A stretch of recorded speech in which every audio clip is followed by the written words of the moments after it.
नाशिक शहर पोलीस आयुक्तालयातील देवळाली कॅम्प पोलीस ठाणे हद्दीत 18 मे 2026 रोजी रात्री 8:30 वाजेच्या दरम्यान फिर्यादीची आई व भांडण करणाऱ्यांची आई सोबत बोलत असताना तसेच फिर्यादी हा आपल्या भावाबरोबर जात असताना संशयित आरोपितांनी हातातील लोखंडी हातोडा फिर्यादीच्या डोक्यात मारून गंभीर दुखापत केली। तसेच फिर्यादीच्या भावासही लोखंडी हातोडा डोक्यात मारून रक्तबंबाळ केले। तसेच लाथाबुक्क्यांनी मारहाण केली, जीवे ठार मारण्याचा प्रयत्न केला। याबाबत देवळाली कॅम्प पोलीस ठाण्यात गुन्हा दाखल होता।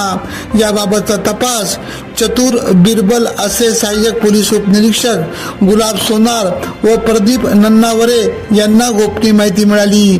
वरिष्ठांच्या मार्गदर्शनाखाली सुपरमॅन पद्धतीने सदर ठिकाणी जात कार्तिक सुनील कंडारे वय 19, कृष्णा उर्फ टक्की सुनील कंडारे वय 18, दोघे राहणार लोखंडीमळा, हनुमान नगर, जेल रोड, नाशिक यांना मोठ्या शिताफीने पथकाने ताब्यात घेत पुढील कारवाई कामे देवळाली कॅम्प पोलीस ठाण्याच्या ताब्यात देण्यात आले।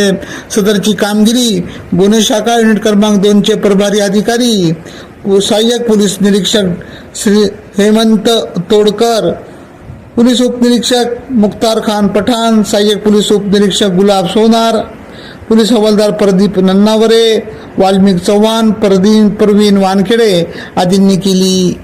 AKP न्यूज साठी bureau chief Shaukat Ali Kazi, Deolali camp, Nashik.